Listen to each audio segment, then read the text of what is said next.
And we are back. Hello, Facebook fans. This is the maybe 7th edition of this. Our normal host, Ed Herman, is indisposed and couldn't make it today, so I'm substituting for him. I'm a normal panelist. My name is Andy Crouppen. Anyway, I have a couple of our lawyers here, Jim Lemons and Jim Hopkins with me. And we're going to talk about today the anatomy of a car accident case and what happens from the moment of impact until completion. So I guess we'll start with, what should you do? You have a car accident. Before the police even get there, I guess the first step is to obviously call the police, but what other things do you think people need to think about on the scene immediately? Well, I think they need to be cognizant of the fact of whether or not they have any injuries. Are they in pain? I mean, that's you're involved in an accident, that's the most important thing. Do you have any injuries? Are you hurt? If you are and the police arrive, make sure that you tell the police that you have injuries. Later on, if you have a case and you're not describing injuries at the scene, that's potentially an issue. So right. That would be one of the things I would think of. Another thing would be, making sure that you speak with the other driver. What does the other driver have to say about the accident and what the cause of the accident was? Right. And make sure that the information gets described to the police officer so it's in the police report. Yeah, I think stepping away from the legal end of things, keeping the human element in mind at first. Look around your car, make sure no one's injured, and maybe even just sit there for a second, because sometimes when you have serious injuries, you're not even necessarily aware of that at first. And so sit there for a second and make sure really no one is hurt badly. Get them any medical attention. That's always the most important thing. And then obviously look at the other car, see if anyone there is in serious need of assistance, because you may have a situation where it's their fault, but they're in desperate need of help. And of course, we all want to see our fellow man and woman healthy and happy, and so the first instinct may be, oh gosh, that car's upside down, we got to get them out of there. Yeah, absolutely. Yeah, that's the first thing. And so what you want to do is make sure everybody's okay. Your tip about sitting just for a second, because most people, this comes about, you're very surprised. You may be shocked. Try to gather your senses the best you can. Check on everybody to make sure they're okay. If you need to call for help, make sure you call for help immediately. Make sure then you get to a safe place. By that I mean, if you're on a city street and people can get away from their cars, then you need to do that. If you're on an interstate highway, especially at night, this can be a very dangerous situation. So try to remove yourself from the traffic lanes if you can. So the first thing is your safety. Yeah, you bring up a good point. We've had plenty of situations where people are in relatively minor accidents, let's say on the side of the highway, and then in the process of getting out of the way, another car comes along and hits them, and now it's much more serious because they're out of their car. And so I think that's a great point. Get to safety, get your family and friends or whoever's in the car with you to safety. Get out of there. Right. And if your car is maneuverable and you think you're in a place where you can drive it off, that's usually the best thing to do. But use your best judgment. Just get it out of the way if you can, and then make sure you stay safe. And when the police or the highway patrol, the fire department, whomever arrives, then it's their job to try to take care of the traffic, not yours. Right. Yeah, don't be like pushing your car in the middle of a busy highway, Absolutely. Trying to get it out of the way. Absolutely. Get yourself out of the way. Absolutely. So call the police, obviously. You want the police to come. You want the police to make a police report. And then, what I always tell people generally, because people often ask, do I need an attorney for this? And the way I explain it to people is, if you needed a medical professional to treat your injuries, that's often your clue that you may need to at least call a lawyer to see if you should hire a lawyer. So I think it's obviously, if your leg or your arm is broken, there's no question. You need to see a doctor. It's instinctual that it's beyond your ability to handle, but sometimes I think people think because it's not physical pain, the legal end of things, they think, oh, I can take care of this, but it's not a parking ticket. It's not a speeding ticket. These things can get very complex very quickly. There are things you need to do very quickly and things you need not to do very quickly in order to preserve the integrity of their case. So if you need professional medical attention, I would say at least call a lawyer quickly. Time can be your biggest enemy, and it's free to call in this area of law. So call, find out what your rights are. So let's say you say, okay, I'm hurt badly. I should probably call a lawyer, find out. What is the lawyer going to tell you initially? What are the first steps, day 2 after the accident? So we're going to ask first how you are, see if you have been treated, and if you need treatment. I mean, sometimes people call us and say, I'm really hurting, but I haven't been to the doctor. And the first thing we do is to say, your job's to take care of yourself. So please call your doctor and get in. Just take care of yourself. As far as the lawyers, we're going to try to find out the information that you may have, and if you were able to get the driver's license, the license plate, the insurance information from the other person at the scene. If you were able to get the name of any witnesses, of course, we'd like that. If not, then we're going to request from the police department or the highway patrol their report to find out everything that went on. We're going to ask you if you're aware if there are any cameras at the scene. If not, we'll send somebody to canvass it. We'll send our investigator out to speak to the witnesses. We'll do everything we can to try to help you show that what you did was the right thing, and we'll investigate it to try to understand if the other driver did something wrong.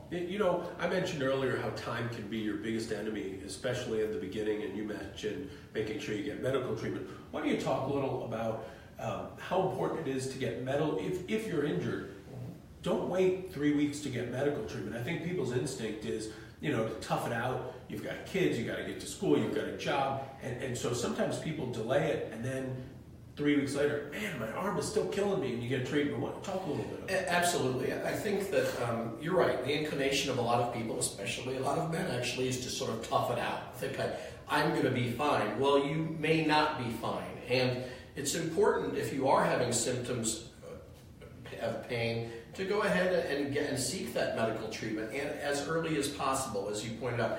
And I tend to tell my clients, it's primarily important that you get the medical treatment to get yourself healthy, right, to make sure that you get better. But as a secondary aspect of that, if you do have injuries in an accident and you are making a claim as a result of those injuries in the accident, the longer you wait to get medical treatment, the more difficult it is to convince an insurance company or potentially a jury if a case goes to trial that the pain that you're having weeks and months later is related to the auto accident.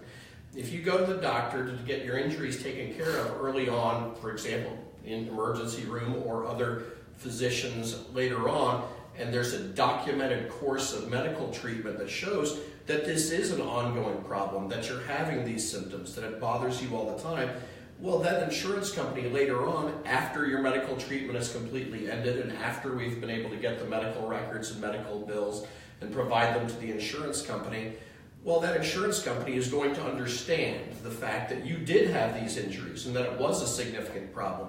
And it's going to be something that they're going to consider a lot more carefully than something if you didn't get any medical treatment for 2 months and then said, well, my shoulder is hurting. Well, it's quite likely that your shoulder is hurting, but the problem is you're the only one saying that. And that is much more difficult to convince an insurance company and subsequently a jury that injury actually occurred if there's not medical treatment to establish that. Right. So, yeah, I think and people don't sometimes realize that. They say, well, any number of things. I was sick, I had to work, I was in jail sometimes you have. And the problem is the law doesn't care. That's right. It's you either got medical treatment or you didn't. And the reality is if there's a long gap in treatment and it breaks that causal chain, the other side will just say, well, how do I know you didn't fall off your bike or have slip while you were mowing your lawn? There's no way. I think people forget that it's our burden of proof. They don't have to deny it and prove why they're right. We have the burden to prove why these injuries are related back to that accident. if there's a month, 2 months of gap in treatment where you never even mentioned these injuries in the first place, it's tough. Absolutely.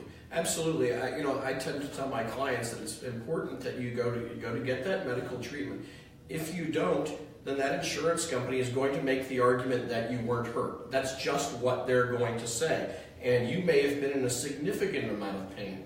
But the only one who's going to know that, absent some medical documentation of that, is you. And obviously that is a difficult sale to an insurance company. And a subsequent jury, if that case goes to a jury trial, and I'm trying to try a case, and I'm telling the jury, well, my client was in a lot of pain for 2 months, and the defense attorney is obviously saying, well, he says that he was in a lot of medical treatment for 2 months, but for those 60 days, he didn't see one single physician. Right.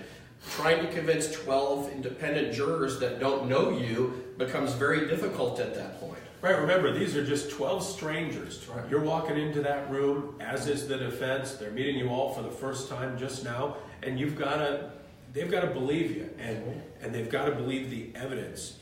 Backing up for a second, a thing that comes up regularly, we talked a little bit about the bodily injuries, but with property damage, one really frustrating thing is you have people who have a car, they've driven it for a number of years, maybe it's paid off, maybe it's not, but often what happens is you have people who buy cars, and the day you buy a car and you drive it off the lot, you get 2 blocks away, and it's worth a lot less than when you drove it off that lot.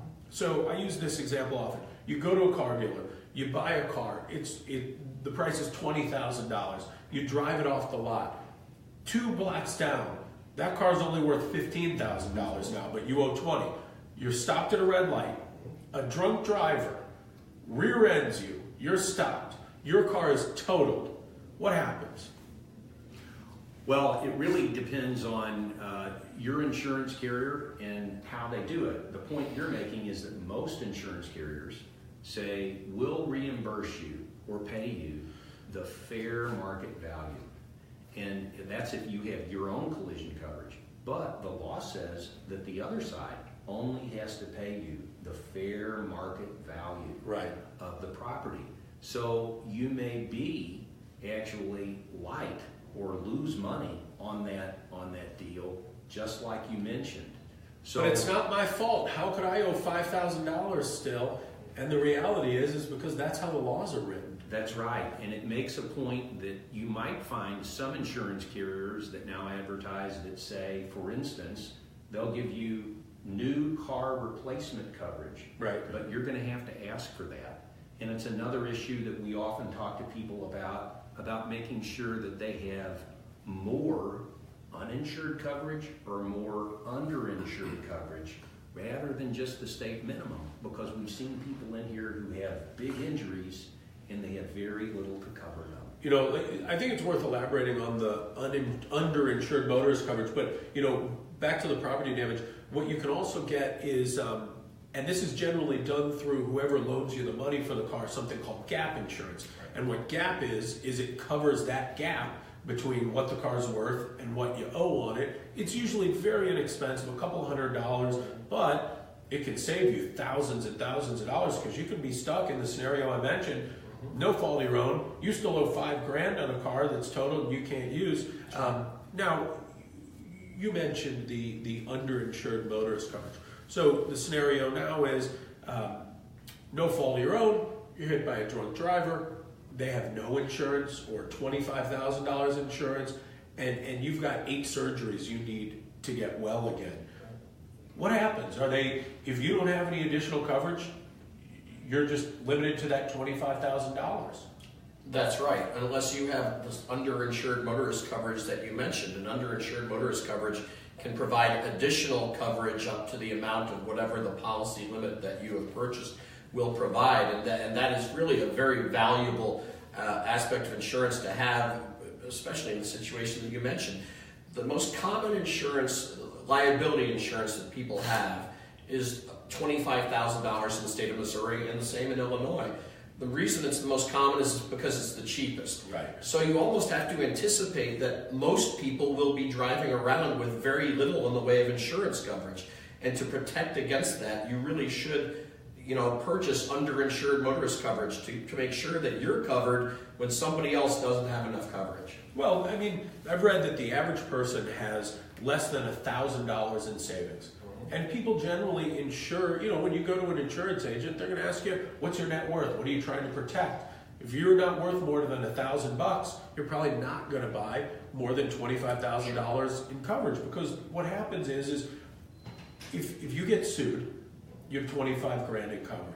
The only way that's going to hurt you, other than kind of morally and ethically, if you hurt somebody badly, is if you have assets that are worth 100,000 and they can come after them. But if you don't have any assets, or if you have a home that is owned by husband and wife, you can't get that. So most people, there really isn't much more to go after. That's why it's so important to have insurance for yourself. You're essentially buying an insurance policy kind of with a blank name in it. And when you're hit by an uninsured or underinsured motorist, they just fill in that blank. And now, I mean, you can get hundreds of thousands, if not millions of extra dollars of coverage to really protect you and your family in those situations. So you've hired a lawyer, you're injured, you've got medical treatment, you're done, the doctor releases you. What happens next? Well, the next step usually is if we are representing you, or if an attorney is representing you, we will need to know that your medical treatment is over. Simply just give us a call. Let us know that your medical treatment is over. At that point, we'll go ahead and make sure we order all of your medical records and medical bills. It's important that we have all of those medical records and medical bills, because we need to provide a complete picture of the injuries and bills that you had in this accident, so that we can provide that to the insurance company to try to get you the full settlement that you're entitled to, and subsequently, if we're unable to get it settled, to go to trial as well. We need to have everything. So that's kind of the first step, and that can take, there's no consistent time period, but a lot of times I'll tell my clients, from the date that you tell me that your medical treatment has ended until us having all medical records, I tend to estimate it's about 60 to 90 days. It's inconsistent. You'll have some doctor's offices that will turn around and send it in one day, and you'll have other doctor's offices or hospitals that aren't going to do it unless you bother them and call them 12 times. Yeah. But that starts everything in motion. And when we get all the medical records and medical bills in, then they're reviewed to make sure they're complete. Again, to make sure that we provide a complete picture. And they aren't always. That's right. right. You have to order more. Exactly. It's an entire process, because the most important thing is making sure that you have everything, to provide everything to the insurance company. But once we know that we have everything, then what we will do is the attorney will review the file in great detail and draft what we sometimes refer to as a demand package, which will be a detailed analysis of what happened in the accident, what your injuries are, what your medical treatment was, do you have lost wages, some discussion of how you were affected by this accident, what your injuries are. When you talk about how you were affected, I want to stop you just very quickly, because I know you've done this with some of your clients. Talk about, the importance of maybe along the way having a journal that you keep, and maybe just noting down a day in the life of what it's like with these injuries, and how compelling that can be. It really can, because so often when you go to the doctor, you can voice as many complaints as you want about what's really going on, but it's up to the doctor or the nurse to write those things down. Sometimes they don't write them all down. So what we encourage people to do is to keep usually I like to tell people to keep a running letter to me. And if you write me a letter, then it's protected by the attorney-client privilege. And you can write in there what your, as the doctors call it, signs and symptoms are. This becomes really important for injuries, especially those that aren't apparent on the outside. If you have a big gash and everybody can see it, that's something that people can see. But if you have, and what we're encountering more and more often are head injuries, closed head injuries, concussions, which are really brain injuries, then people have symptoms that no one can see. They may be sleepless, they may be irritable, they may have headaches, they may have sensitivity to light, they may have ringing in their ears, they may be kind of confused.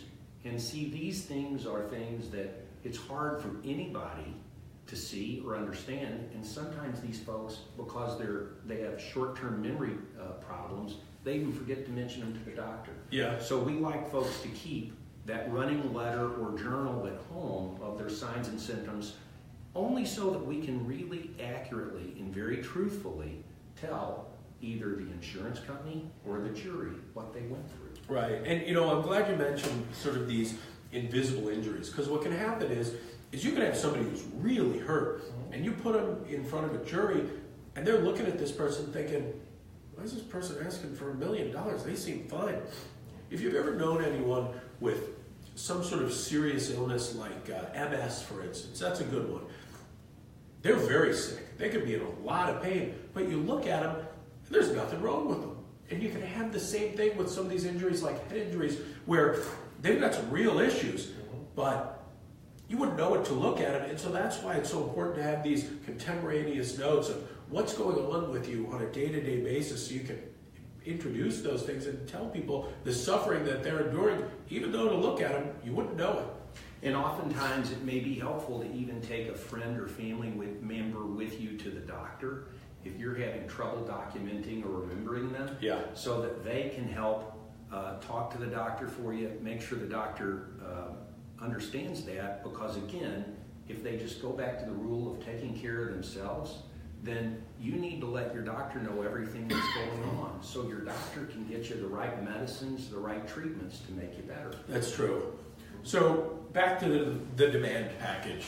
So we have all the medical records and bills in. Talk a little bit about what happens next with what we call the demand package, what that is and what it contains and what happens with it. Well, generally the demand package will contain, we will send along with this detailed letter that I'll talk about a little more detail, but we'll send with the letter, we'll send a copy of the police report, all of your medical records, all of your medical bills, verification of your lost wages, and sort of as a catch-all, sometimes I say anything else that I think is important. And that can be, some of the things like Jim mentioned, sometimes, depending upon the circumstance, you might not want to send what he described, because that is attorney-client privilege, but you'll have the ability to describe those events in your letter. Right. But the demand itself, what we frequently refer to as the demand, is a detailed letter laying out, as I said, your injuries, your medical treatment, your medical bills, lost wages, how it affected you, how this accident affected you, which, let's face it, in reality is the most important aspect of the claim. Yeah. How were you affected by this? And so, it's usually a fairly intensive thing where you're going into great detail about all of the problems these people have suffered, and also all of the medical bills and how it's affected them in the long run. So, and then once that's usually completed, what I do, and I think most people then do, is we call up the client, we go over it with them. We say, okay, we're now in the position where we can try to start moving forward, getting the claim resolved. We've got everything together, we have your demand package ready. I'll go over it with the client, discuss what is in there, and what I expect that the insurance company may do. Frequently, there's still some uncertainty at that point, because every insurance company and every adjuster and every case is different. Right. But, and that's something that I will go over with the clients at that point. And then we will usually send it off to the insurance company, this entire package. And we usually put some type of finite timeline on it, whether it's 21 days, 30 days. There's some reason to put 90 days these days on things. The insurance company will generally respond within that time with whatever their response will be. What happens if they don't? Well, if they don't, it depends upon your particular case. One thing that can happen at that point, if the attorney and the client think it's the best way to go, you can go ahead and file suit at that point. Right. And quite frankly, you can file suit at any point, but you may previously want to try to get it resolved with the insurance company. Yeah. You can file suit at that point. You can send follow-up letters to the insurance company expressing the fact that they have violated the timeline that we put in this letter, and they're putting their own insured at risk of, this is a separate discussion, but of exposure to damages or verdicts or verdict amounts over what their insurance policy is. So, and sometimes they will react to that, and sometimes they won't, quite frankly. Well, the problem is there's no real teeth in the law that forces them to do that. That's right. And often what you find yourself in the position that if you have a big claim with massive injuries, filing suit in a situation like that, you probably would have already done it, Yeah. or you can do it then, no problem.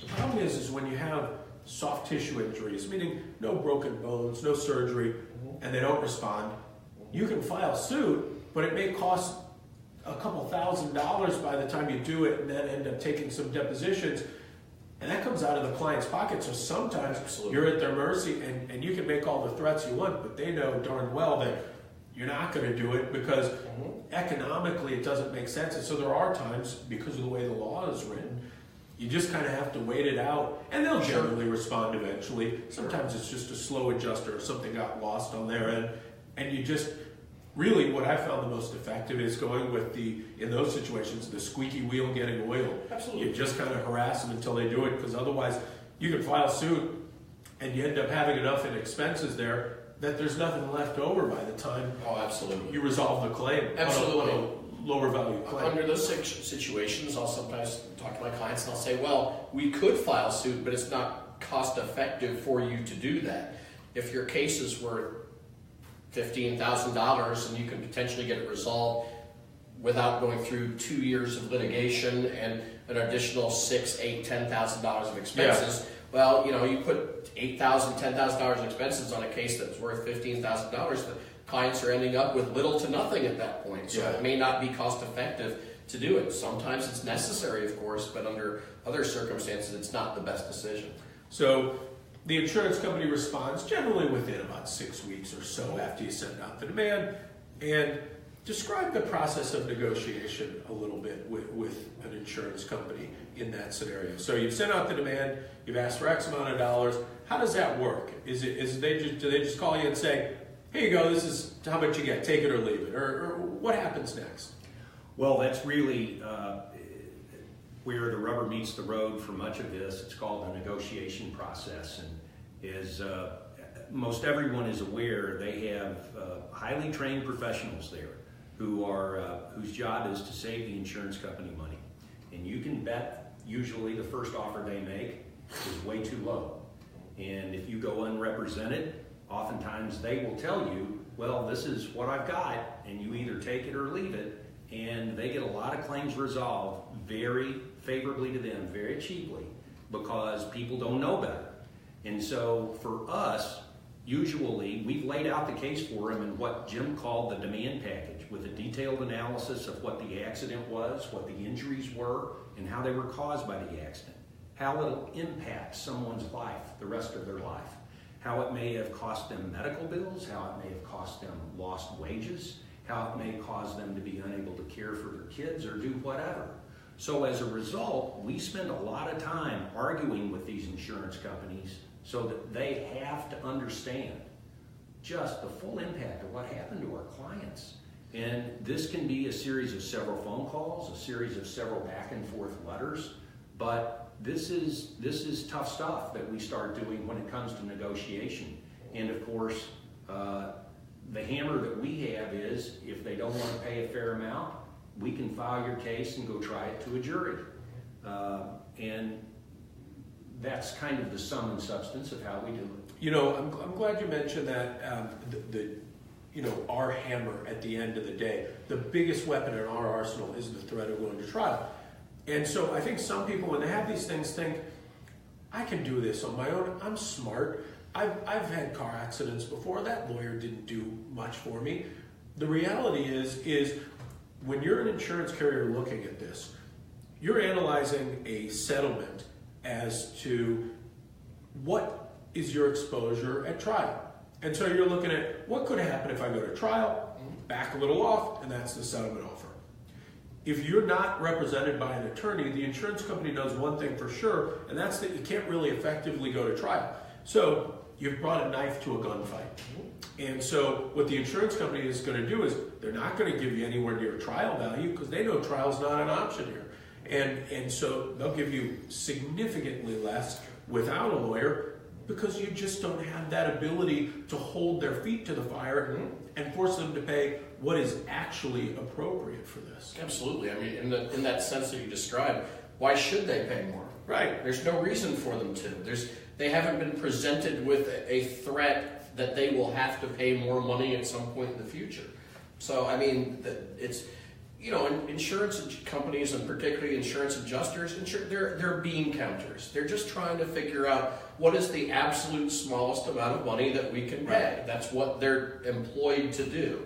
And if somebody is unrepresented and doesn't know the ins and outs of how these cases are handled and cannot take the case and try it to a jury, there's no incentive or reason for them to pay any more than what random small number they've chosen to offer. Right. Now, I'm guessing there may be people watching, or I've had conversations with people, you know, you listen to all this and you think, wow, I just had a little car accident. That seems like something that's awfully complicated. You're making something, a mountain out of a molehill here. Why should it take what sounds like 10, 12 months to resolve just a little fender bender? I had a car accident. The insurance company settled with me within like 6 weeks. And you know what? I'm sure they did. The insurance company would love to settle with you within 6 weeks for pennies on the dollar. Exactly. If you settled that case for $5,000, you probably should have, after 6 weeks, you probably should have settled it for $50,000 after a year. Yeah, I to do it properly. An insurance company will settle your case if need be in one day. Right. What their goal is to pay as little money as possible and get a signed release from That's you, it. indicating that you no longer have any claim and will not get any more money at any point in the future. So they will go out there. Sometimes they'll go to the accident site. Yeah. They'll go out there. They want to get your name on a release so that that claim is over. And when you sign that release, your claim is over. Forever. You know. And you bring up a good point. The insurance company really doesn't look at it as though they want to compensate you for your injuries. The insurance company is really taking it from the position of how cheaply can we get this person to sign their name on a piece of paper. They're looking at it as buying a signature. That's what it all comes down to. Absolutely. And that's why they will contact you as quickly as possible.